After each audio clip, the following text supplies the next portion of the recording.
Hello बच्चों। हर हर महादेव। सब ठीक हो? आज अपन करने वाले हैं ट्रिग्नोमेट्री स्टार्ट। ठीक है, आई होप सबने 2 सेकंड लेक्चर देख लिए होंगे। बेसिक सी चीजें थी वो, ज्योमेट्रिकल फॉर्मूलेज थोड़े आपने पढ़े होंगे, उनको पढ़ते रहना। ठीक है, जैसे जैसे अपन आगे क्वेश्चंस करेंगे, आगे जैसे फिजिक्स के बारे में जानेंगे, आगे जब सिलेबस को कवर करेंगे तो अपने को वो बेसिक सी चीजें हैं, जो बेसिक बेसिक फॉर्मूलेज हैं वो याद रहने चाहिए। कई बार उनकी वजह से बहुत सारी दिक्कतें फेस करनी पड़ती है, खासकर नीट के स्टूडेंट्स को। ठीक है, तो आज अपन जो स्टार्ट करने वाले हैं बेटा, वो स्टार्ट कर रहे हैं ट्रिग्नोमेट्री। क्या स्टार्ट कर रहे हैं? ट्रिग्नोमेट्री। ठीक है, आपने शायद थोड़ा बहुत पढ़ा होगा। बोलोगे ट्रिग्नोमेट्री क्या है? अरे आपने साइंस का कोर्स थीटा ऐसा कुछ सुना होगा 10th क्लास में। ठीक है, आप लोगों को इसके बारे में कुछ ना कुछ तो पता होगा। साइन कोस टेन कोट ये सब आपने सुना होगा, तो बस वही है, उसी के बारे में बात करेंगे। ठीक है, तो बेसिकली देखो, ये जो ट्रिग्नोमेट्री है ना, ये ग्रीक वर्ड है। ग्रीक एक देश है, वहां का ग्रीक लैंग्वेज जो है, ग्रीक ग्रीक वर्ड है। ठीक है, ये जो ट्रिग्नोमेट्री है वो ग्रीक वर्ड है। देखो इसमें क्या क्या है। एक तो है ट्री, TRI। ठीक है, एक है गोनो, गोन। एक है मीट्री। इन तीनों का अलग अलग मतलब है। ट्राई मतलब ट्री, गोन मतलब साइड्स। क्या मतलब होता है? साइड्स। मीट्री का मतलब होता है मेजरमेंट। क्या होता है? मेजरमेंट या मेजर्स। ठीक है, तो बेसिकली जो बात यहाँ पे हमको ये समझ में आ रही है कि तीन साइड की, थ्री साइड की कोई ना कोई ज्योमेट्री या कोई ना कोई एक ऑब्जेक्ट होगा, इसके बारे में हमें स्टडी करनी है। थ्री साइड का क्या ऑब्जेक्ट होता है? जब जनरली थ्री साइड की ज्योमेट्री जो कि हमें पता है ट्राइंगल होता है।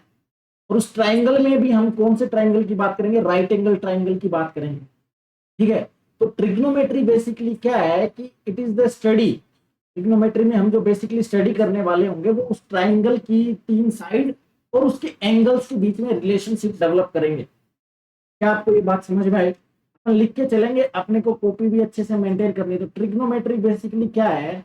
It is the study of relationships relationships between three sides of triangle, three sides of triangle and their angle। Basically trigonometry में हम क्या करने वाले हैं? हम जो उस ट्राइंगल की तीन साइड्स होगी, जो उनकी साइड्स है और उसके एंगल्स है, उसके बीच में रिलेशनशिप डेवलप करेंगे। आपने पढ़ा भी होगा, जैसे साइन थीटा का साइड से रिलेशनशिप निकालते हैं, जो हम ट्रिग्नोमेट्रिक रेशियो टी रेशियोज की बात करेंगे अभी। ठीक है, आगे डिटेल में पढ़ते हैं अपन। ठीक है, बेसिकली मैं ये कह सकता हूँ कि स्टडी ऑफ ज्योमेट्री और study of object which have three sides. हमें एक ऐसी ऑब्जेक्ट, ऐसी ज्योमेट्री की स्टडी करनी है जिसके पास क्या हो? तीन साइड्स हो। दैट इज क्या होता है? वो ट्राइंगल होता है। आप एक पॉइंट लगा के इधर लिख सकते हो। It is basically the study of object, और we can say geometry which have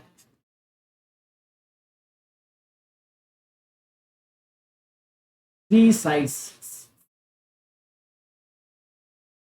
basically three sides किसमें होती है मेरी बेटा? बेसिकली थ्री साइड्स होती किसमें है? Three sides, that is triangle. That is क्या है? ट्राइंगल। हमें एक ऐसे ट्राइंगल को पढ़ना है जिसके अंदर तीन साइड हो, सॉरी मतलब ट्राइंगल होगा तो तीन साइड होगी। और उसमें भी हमने किसको पढ़ना है? हमें इसमें भी इस ट्राइंगल में राइट एंगल ट्राइंगल को पढ़ना है। अब राइट एंगल ट्राइंगल कौन सा है? राइट एंगल ट्राइंगल वो है जिसमें एक एंगल एटलीस्ट 90 डिग्री होना चाहिए। तो राइट एंगल ट्राइंगल के बारे में अपने को पढ़ना है। अब राइट एंगल ट्राइंगल कौन सा है? राइट एंगल ट्राइंगल में क्या होना चाहिए? एटलीस्ट वन एंगल क्या होना चाहिए? At least one angle should be, must be, और शुड बी, मस्ट बी लिख सकते हो। मस्ट बी क्या होना चाहिए? 90 डिग्री होना चाहिए। क्या बात समझ में आ गई? तो हम बेसिकली कुछ नहीं करने वाले, एंगल्स और ट्राइंगल की साइड के बीच का रिलेशन डेवलप करेंगे। और हम ये कह सकते हैं कि हम एक ऐसी ज्योमेट्री के बारे में पढ़ने जा रहे हैं जिसके अंदर 3 साइड होती है और बेसिकली वो ट्राइंगल होता है, और उस ट्राइंगल में भी हम उसके पास जाएंगे जिसमें एटलीस्ट 1 एंगल 90 डिग्री का होता है, तो हम राइट एंगल ट्राइंगल की बात करेंगे। क्या आपको इतनी बात समझ में आ गई है? ठीक है, अब चलते हैं आगे। ठीक है, तो आपने को अगर ट्राइंगल की बात करनी है तो बेसिकली आपको पता होगा ट्राइंगल कैसा होता है। हमें किसकी ट्राइंगल की बात करनी है? राइट एंगल ट्राइंगल की बात करनी है। मान लो कि this is a right angle triangle. बेटा ड्राइंग पे मत जाना, बस ये ए है, ये बी है और ये सी है, और ये वाला एक एंगल क्या है? 90 डिग्री है। ठीक है, ये एंगल कुछ भी हो सकता है, थीटा, ये एंगल भी कुछ भी हो सकता है, दोनों बराबर भी हो सकते हैं, थीटा 1 थीटा 2 कुछ भी हो सकता है, मतलब मिनिमम 1 एंगल 90 होना चाहिए, बाकी दो कितने भी हो, 45 45, 30 60, 60 30, 20 70 कुछ भी हो सकता है, हमें इससे फर्क नहीं पड़ता, but at least 1 angle should be 90 degree. क्या ये बात समझ में आ गई? इसको हम क्या बोलते हैं? तो हम बोलते हैं राइट एंगल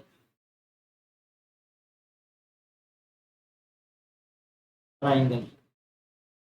ठीक है, इतनी बात समझ में आ गई आपको? साथ साथ लिखते जाना बेटा, पहले सुनो फिर लिख भी लेना।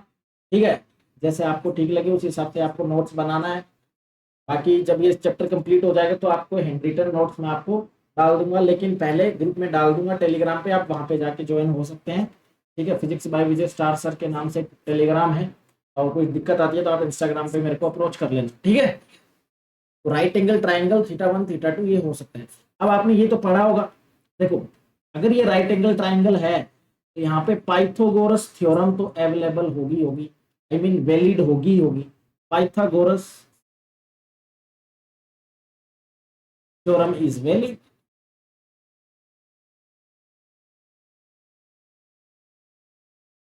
पाइथागोरस थ्योरम यहाँ पे वैलिड होगी ही होगी। अब पाइथागोरस थ्योरम क्या होती है बताओ? पाइथागोरस थ्योरम आप सबको पता है कि हाइपोटेनियस का स्क्वायर,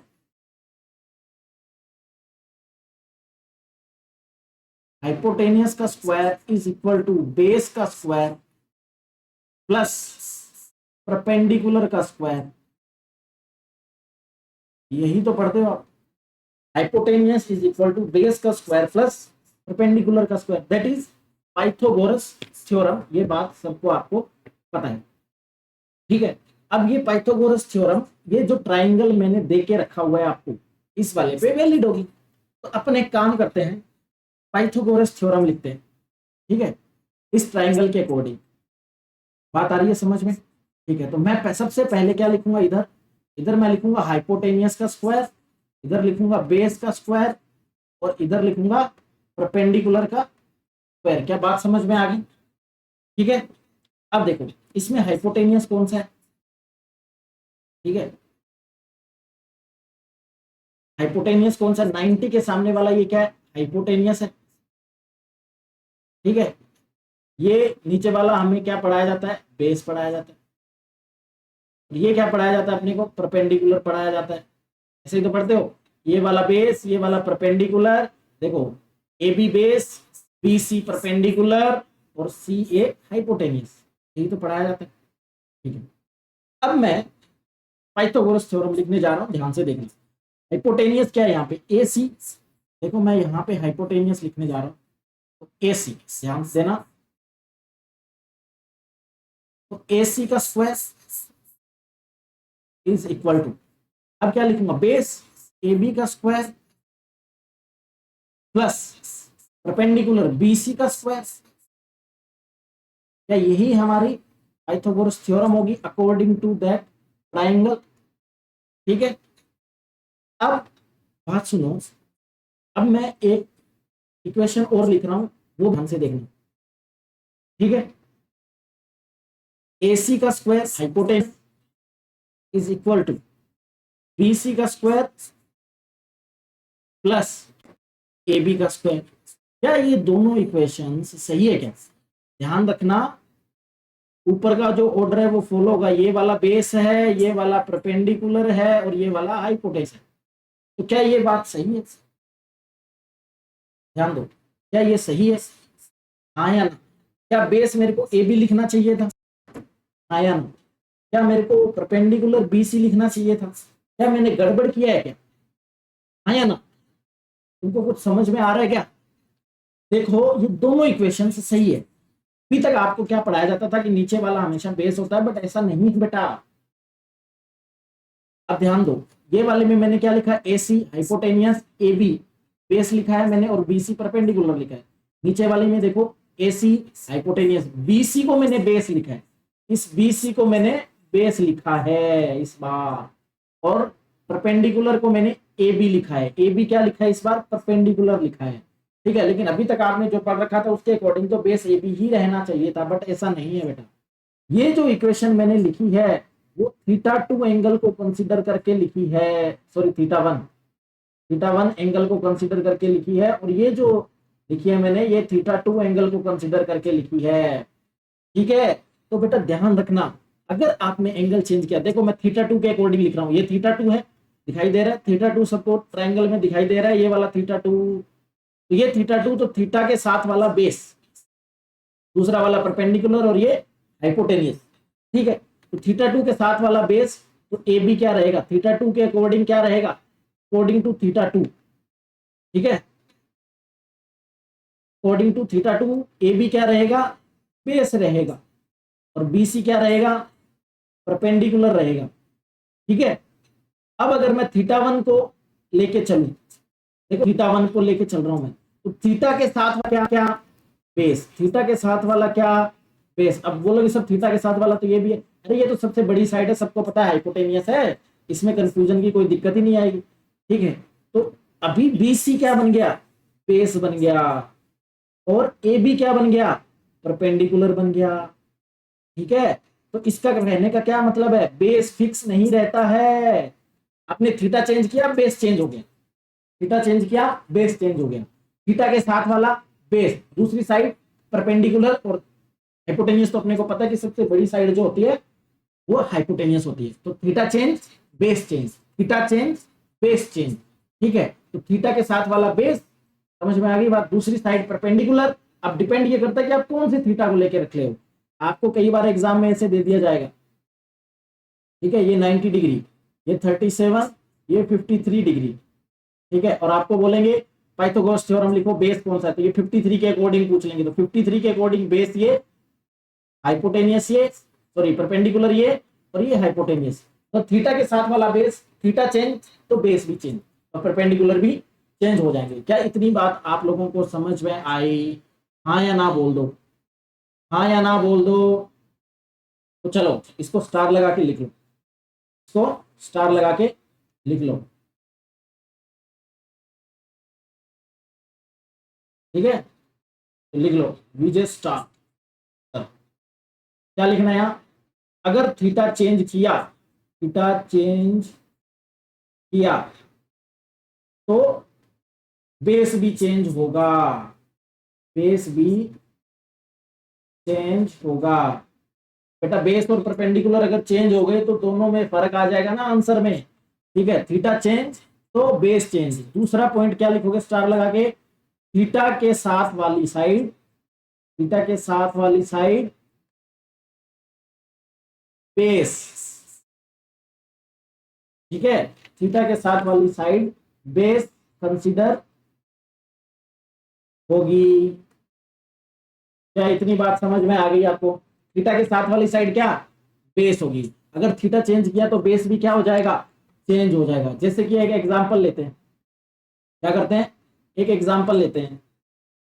ठीक है, एग्जांपल क्या है, ध्यान दो, ये एक ट्राइंगल है। ठीक है, अब मैंने क्या करके रखा हुआ है, 8 7 6, ये मान लो थीटा वन। ठीक है, अब आपको क्या करना है बेटा, साइन थीटा लिखना है। ये मान लो थीटा ही है, थीटा वन ले लो या कुछ भी ले लो, चलो आपको साइन थीटा नहीं पता, आपको जस्ट ये काम करना है, ये वाला थीटा है। ठीक है, अब आपको क्या करना है, इस पे मार्क करना है कि बेस कौन होगा, हाइपोटेनियस कौन होगा, और परपेंडिकुलर कौन होगा। ठीक है, अब एक ट्राइंगल ये है बेटा। ठीक है, सेम ट्राइंगल, चलो इसी ट्राइंगल की बात कर लेते हैं। ठीक है, सेम ट्राइंगल ये, सेम ट्राइंगल। ठीक है, 6 7 8, लेकिन इस बार थीटा ये थीटा, अब इस बार थीटा ये, तो अब बताओ बेस कौन सा होगा, हाइपोटेनियस कौन सा। देखो इस थीटा के अकॉर्डिंग अगर अपन बात करते हैं, पहले वाले में देखते हैं पहले, अगर इस थीटा के अकॉर्डिंग बात करेंगे तो थीटा के साथ वाला क्या, बेस, थीटा के साथ वाला बेस। ठीक है, ये साइड सबको पता है सबसे बड़ी साइड है, हाइपोटेनियस होगी। ठीक है, और ये वाला क्या बनेगा, परपेंडिकुलर बनेगा, सबको पता है। क्या बात समझ में आ रही है आप लोगों को, आया ना। इस वाले में देखो थीटा, ये थीटा के साथ वाला बेस, तो इस बार बेस क्या आएगा, 7, हाइपोटेनियस तो ये है ही, और ये क्या आएगा, परपेंडिकुलर। क्या बात समझ में आ गई आपको, थीटा के साथ वाला बेस, थीटा चेंज तो बेस भी चेंज, परपेंडिकुलर भी अपने आप चेंज हो जाएगा, और हाइपोटेनियस तो हमको पता ही है कि क्या रहेगा। तो हर बार नीचे वाली साइड बेस नहीं होती है, इस बात का आपको ध्यान रखना है। अभी तक आपको यही पढ़ाया गया कि नीचे वाली साइड सिर्फ बेस होगी, लेकिन नीचे वाली साइड बेस नहीं होती है। ठीक है, नीचे वाली साइड बेस, ये परपेंडिकुलर, हमेशा ऐसा नहीं होगा। अगर थीटा चेंज तो बेस और परपेंडिकुलर भी चेंज हो जाएगा। क्या आपको इतनी बात समझ में आई, हाँ या ना बोल दो बस, हाँ या ना बोल दो। क्या बात समझ में आई आपको, अरे हाँ या ना बोलो यार, बोलो हाँ या ना बोलो। ठीक है, क्या समझ में आया आप लोगों को, हाँ या ना, पक्का। चलो, तो थीटा चेंज, बेस भी चेंज होगा। अब अपन कुछ बात कर लेते हैं, ट्रिग्नोमेट्रिक रेशियोज की बात कर लेते हैं। ठीक है, तो हेडिंग डालना है आपको, trigonometric ratios, trigonometric metric ratios, इनको टी रेशियोज भी बोला जाता है बेटा, T ratios, we can say T ratios. Okay, तो टी रेशियोज कैसे लिखने हैं, ध्यान दो। ये अपना क्या है, राइट एंगल ट्राइंगल है, this is right angle triangle, A B और सी। ठीक है, ये एंगल थीटा, हम इस एंगल थीटा को मान के बेटा सारा कुछ लिखेंगे। तो ये एंगल अगर थीटा है तो ए बी क्या हो गया, बेस। ठीक है, ए बी क्या हो गया, ये हो गया बेस, ये हो गया परपेंडिकुलर, और ये हो गया हाइपोटेनियस।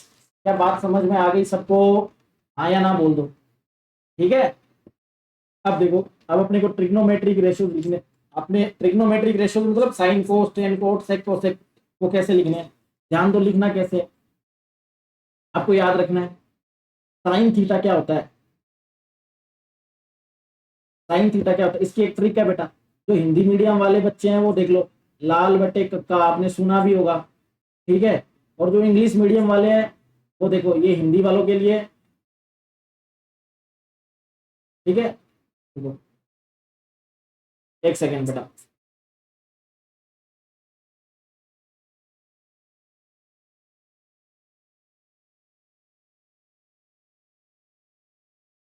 ये हिंदी वाले बच्चों के लिए, इंग्लिश में आप पंडित बद्री प्रसाद हर हर बोले। ठीक है, perpendicular upon hypotenuse sine theta, लंब बटे कर्ण। ठीक है, देखो बेटा, परपेंडिकुलर को लंब बोलते हैं, बेस को आधार बोलते हैं, हाइपोटेनियस को कर्ण बोलते हैं हिंदी में। ठीक है, तो हमें लिखना है साइन थीटा। तो साइन थीटा क्या होगा, देखो साइन थीटा क्या होगा, ये जो पहला वाला है ये होता है साइन। ठीक है, ये कोस, ये टेन। ठीक है, अब फिर से इधर से जाना है, वापस इधर से नहीं जाना है, इसके लिए इधर से आओ, अब इसमें जाओ, ये वाला क्या बनेगा, देखो ये बनेगा कोट, ये क्या बनेगा सेक, ये क्या बनेगा कोसेक्स। ठीक है, तो लिखना शुरू करते हैं। साइन थीटा क्या आएगा, लंब बटे कर्ण, परपेंडिकुलर अपॉन हाइपोटेनियस। ठीक है, कोस थीटा लिखो। अब थीटा क्या है बेटा, ये थीटा फंक्शन है, थीटा एंगल है, इस थीटा की बात कर रहे हैं, इस थीटा। अगर इस थीटा के अकॉर्डिंग होता, ये जो थीटा आपको दिख रहा है यहाँ पे, ये वाला थीटा की अगर अपन बात करते ऊपर वाले थीटा की, दूसरे थीटा की, तो अपने फिर बेस और बेस और परपेंडिकुलर चेंज हो जाते हैं। तो कोस थीटा लिखो, कोस थीटा कैसे लिखेंगे बताओ, कोस थीटा के लिए क्या हो जाएगा बताओ, कोस थीटा के लिए हो जाएगा परपेंडिकुलर अपॉन, सेम हो गया ना बेटा, ये तो गलत हो गया, पंडित बद्री प्रसाद, पंडित बद्री, बी आएगा बेटा यहाँ, P B B, Pandit Badri Prasad हर हर बोले, तो मतलब base upon hypotenuse, base upon hypotenuse. Same आप लिखोगे टेन थीटा, टेन थीटा कैसे लिखोगे, परपेंडिकुलर अपॉन बेस, लंब बटे आधार। सेम ऐसे ही आपको क्या लिखना है, कोट थीटा लिखना है। कोट थीटा कैसे लिखोगे? कोट थीटा कैसे लिखोगे? Base upon perpendicular. अब ऐसे उल्टा चलना है, तो बेस अपॉन परपेंडिकुलर, ये वाला जो लाइन दिख रही है आपको, base upon perpendicular. I hope सबको समझ में आ रहा होगा ये वाली, ठीक है। उसके बाद सेक थीटा। सेक थीटा कैसे लिखोगे? Hypotenuse upon base. उसके बाद कोसेक थीटा, इसको कैसे लिखोगे?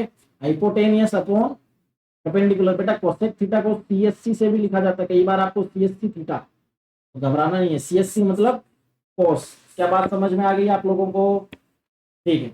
अब आप ध्यान से देखो, साइन थीटा और कोसेक थीटा एक दूसरे का अपोजिट है, P by H, H by P. क्या दिखाई दे रहा है? हाँ या ना बोलो, क्या दिखाई दे रहा है आप लोगों को? P by H. तो मैं क्या ये बोल सकता हूं कि sine theta is 1 bye cosec theta? उल्टा भी, मैं कोसेक को अगर यहां ले जाऊं तो साइन नीचे आ जाएगा ना, एक ही बात। अब देखो कोस और सेक एक दूसरे का उल्टा दिख रहा है, तो क्या मैं ऐसे लिख सकता हूँ 1 upon sec theta, cos theta is equal to 1 upon sec theta, ठीक है। अगर मैं लिखूं टेन थीटा, तो देखो टेन और कोट एक दूसरे के उल्टे हैं, tan theta is equal to 1 upon cot theta. क्या बात समझ में आ रही है आप लोगों को? हाँ या ना बोलो। अगर मैं कोट लिखूं तो वो टेन का उल्टा है, एक ही बात है, 1 अपॉन 10 थीटा, ठीक है। इसको लिखने की जरूरत नहीं है, बट ठीक है, समझ में आ गई बात। अब एक चीज और है बेटा, देखो टेन थीटा को क्या लिखा जाता है, ध्यान दो। टेन थीटा को हम sine theta divide by cos theta भी लिख सकते हैं, ठीक है। एक मिनट आगे लिखते हैं बेटा, रुको।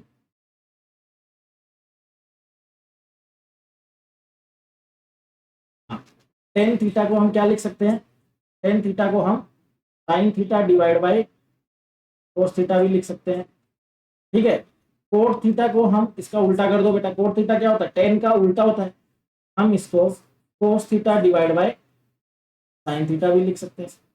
क्या बात समझ में आ गई आपको? ये सारे ट्रिग्नोमेट्रिक रेशियोज आपको याद रखने हैं। क्या बात समझ में आई? अब ये नहीं है बेटा कि ये एस है और ये भी एस है, S I N C O S, sine और कोस में S I N C O S को काट दो, ये जी एस से एस कैंसिल हो गया, ठीक है जी। आई एन, ये नहीं है ये बेटा, साइन, ये साइन, ये कोस, ये क्या है? ये फंक्शन है, ट्रिग्नोमेट्रिक फंक्शन है। ये नहीं कि थीटा से थीटा काट दिया, अरे ये एंगल में है, फंक्शन में है, ठीक है। इनकी जो वैल्यूज आएगी पुट करने के बाद उसकी बात करेंगे, लेकिन उससे भी पहले हम किसकी बात करेंगे? एंगल्स की बात करेंगे। हम बार बार एंगल एंगल करते जा रहे हैं, तो एंगल एक्चुअल में होता क्या है, ठीक है, उसकी अपन बात करेंगे, लेकिन आगे वाली क्लास के अंदर बात करेंगे हम ट्रिग्नोमेट्रिक रेशियोज, ठीक है। तो आपको इसको क्या करना है, इन जो साइन थीटा की, sine is equal to 1 upon cos theta, ठीक है, cos theta is equal to 1 upon sec theta, sine क्या होता है? परपेंडिकुलर अपॉन हाइपोटेन्यूज, ये सब आपको याद रखना है। क्या बात समझ में आ गई? ठीक है। तो अब आपके लिए एक क्वेश्चन है, एक एग्जांपल है, ठीक है। तो मान लो मैंने आपको एक ट्राइंगल दिया, ठीक है, और इसकी वैल्यू है 3, 4, 5 दी हुई है मैंने, ये एंगल थीटा दिया हुआ है मान लो, ठीक है। तो अब मैंने बोला आप मेरे को sine cos ten coat all trigonometric ratios लिख के बताओ, साइन थीटा लिख के बताओ, कोस थीटा लिख के बताओ, टेन थीटा लिख के बताओ, कोट थीटा लिख के बताओ, सेक थीटा लिख के बताओ, और सेक थीटा लिख के बताओ। मैं आपको पहले दो बता देता हूँ, बाकी सब आपको करना है। देखो साइन थीटा कैसे लिखोगे? साइन थीटा क्या था? ऊपर देखो साइन थीटा क्या था, साइन थीटा देखो perpendicular upon hypotenuse, perpendicular upon hypotenuse. तो परपेंडिकुलर थीटा देखो पहले, ऐसा नहीं है कि हमेशा परपेंडिकुलर ही हो, थीटा कौन सा है? ये वाला, तो थीटा के साथ वाला बेस, ये वाला परपेंडिकुलर, और ये वाला क्या बन गया? हाइपोटेनियस। तो साइन थीटा क्या होता है? Perpendicular upon hypotenuse. तो परपेंडिकुलर 4 है, हाइपोटेनियस 5 है, तो 4/5। साइन थीटा की वैल्यू कितनी आ गई? 4/5। कोस थीटा क्या होता है? Base upon hypotenuse. तो बेस कितना है इधर? 3, हाइपोटेनियस कितना है? 5। तो ये कितनी आ गई? 3/5 आ गई। जैसे टेन थीटा क्या होता है? टेन थीटा क्या होता है? या तो आप क्या करो, साइन बाय कोस कर लो, तो साइन बाय कोस करोगे तो क्या आ जाएगा? 4/3। देखो sine theta upon cos theta क्या होता है? देखो sine theta upon cos theta अभी बताया था, टेन थीटा है ना, तो साइन थीटा क्या है अपने पास? 4/5, और कोस थीटा क्या आया? 3/5। 5 से 5 कैंसिल, तो क्या बन गया? 4/3। आप चाहो तो वैसे भी निकाल सकते हो, वैसे क्या निकालोगे, परपेंडिकुलर अपॉन बेस, परपेंडिकुलर क्या है 4, बेस क्या है 3, 4/3 आ गया। टेन थीटा क्या होता है, परपेंडिकुलर अपॉन बेस। क्या बात समझ में आ गई, बाकी तीन आप खुद करके लाओगे। क्या बात समझ में आ गई, हाँ या ना। ट्रिग्नोमेट्रिक रेशियोज कैसे लिखना है, क्या आपको पता लग गया क्या, अरे हाँ या ना बोलो रे, हाँ कि ना, समझ में आ रहा है ना। बोले सर मुंडी ऊपर करके बैठ के कुछ नहीं समझ में आ रहा। चलो एक और चीज देख लेते हैं अपन, क्या, ट्रिग्नोमेट्रिक रेशियोज। रेशियोज तो देख लिए, ट्रिग्नोमेट्रिक इक्वेशंस देख लेते हैं, छोटा सा है फिर खत्म करते हैं। ट्रिग्नोमेट्रिक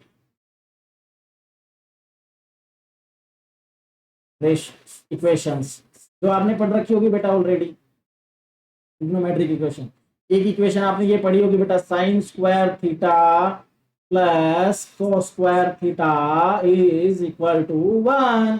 ये इसी को आपको याद रखना है, 1 plus tan square theta is equal to sec square theta.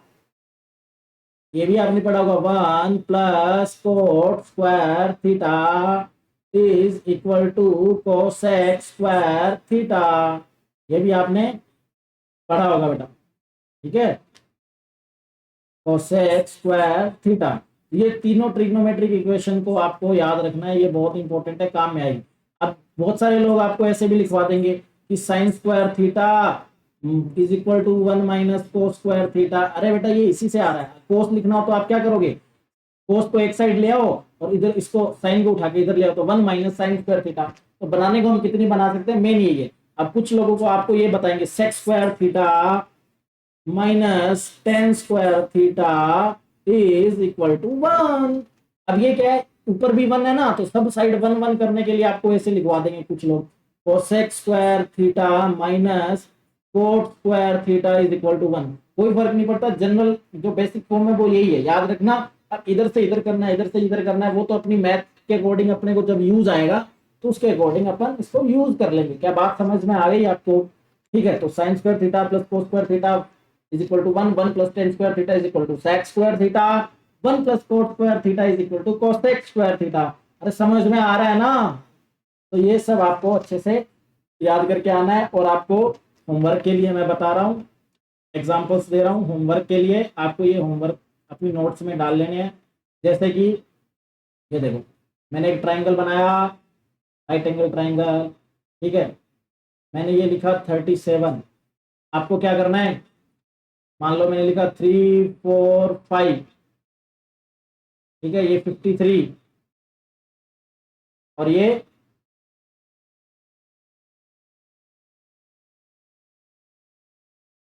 90 degree होगा, पता ही है आपको, ठीक है।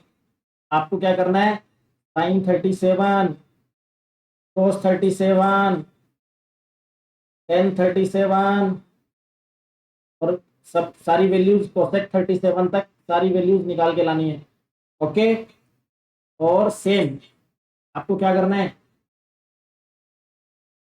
साइन 53, कोस 53 और टेन 53 और बाकी सारी वैल्यूज याद करके आनी है, लिख के लानी है, मतलब समझ में आ गई बात। तो साइन 53 के अकॉर्डिंग कौन सा बेस होगा, 37 के अकॉर्डिंग कौन सा बेस होगा, ठीक है। एंगल चेंज होगा तो बेस चेंज हो जाएगा, बेस चेंज हो जाएगा तो जो एंगल है उसके साथ वाला बेस, दूसरा परपेंडिकुलर। तो ये सब आपको अच्छे से करके लाना है और बेटा फोकस से पढ़ाई करो, ठीक है। बाकी सब हम आराम से धीरे धीरे कवर कर लेंगे, 10 दिन की क्लासेस होने दो, आपको खुद न खुद पता लग जाएगा कि मैं किस लेवल पे आपको कंटेंट देने वाला हूँ। समझ में आ रही है बात, इस एग्जाम्पल को करके लाना है। दूसरा एग्जाम्पल आपको करना है marking, marking base hypotenuse perpendicular. क्या बात समझ में आ रही है आपको, इन तीनों को आपको क्या करना है, मार्किंग करना है, बेस का मार्किंग करना है, परपेंडिकुलर का करना है, हाइपोटेनियस का करना है। मैं आपको कुछ ट्राइंगल दे रहा हूँ, देखो 37 4 5 6, ठीक है, 2 3 4 45। आपको कुछ नहीं करना, आपको बस कौन सा बेस होगा, कौन सा परपेंडिकुलर होगा, कौन सा हाइपोटेनियस होगा, ये सब मार्क करना है, ठीक है। ये 45 डिग्री, ठीक है, ये 1 2 3, 1 2 3, ठीक है, ये वाला एंगल 27 डिग्री, ठीक है, 479। आपको कुछ नहीं करना है, इनमें जस्ट मार्किंग करनी है। आई होप समझ में आ ही गया होगा आपको, अब ज़्यादा क्या करवाना। ठीक है, तो इट्स ओके, आज के लिए बस इतना बहुत है। तो छोड़ो लास्ट वाला, चलो इसको करके ही ले आना। 2 4 6, आपको क्या करके लाना है, थीटा ये। ठीक है, तो आपको बेस, हाइपोटेन्यूज और परपेंडिकुलर मार्क करना है। आई होप कि बच्चों सबको समझ में आ रहा होगा। कोई डाउट वाउट आए तो आप मेरे को इंस्टाग्राम पे अप्रोच कर सकते हो। आपको रेगुलर क्लासेस मिलती रहेगी सेम इवनिंग में। ठीक है, और अभी थोड़ी टाइम बाद हम क्वेश्चंस की प्रैक्टिस भी चालू कर देंगे। डोंट वरी, जस्ट मेक के फेथ और भरोसा रखो और पढ़ाई करते रहो। आपको कंप्लीट डिटेल्ड लेक्चर मिलेंगे एडवांस लेवल तक, नीट के लेवल तक। अभी हम बेसिक मैथमेटिक्स कर रहे हैं। ठीक है, तो कल अपन जो स्टैंडर्ड टेबल आपने पढ़ा होगा, साइन 30 डिग्री क्या होता है, साइन 60 क्या होता है, साइन 45 क्या होता है, साइन 90 क्या होता है, ये जो आपने टेबल पढ़ी होगी 10th क्लास में या पीछे कभी, तो हम उसको कवर करने वाले हैं, उसको हम बनाएंगे। ठीक है बेटा, तो आज के लिए इतना ही काफी है। बाय बाय, टाटा, हर हर महादेव, जय श्री महाकाल। बच्चों पढ़ाई करते रहना। ठीक है, ओके, बाय बाय।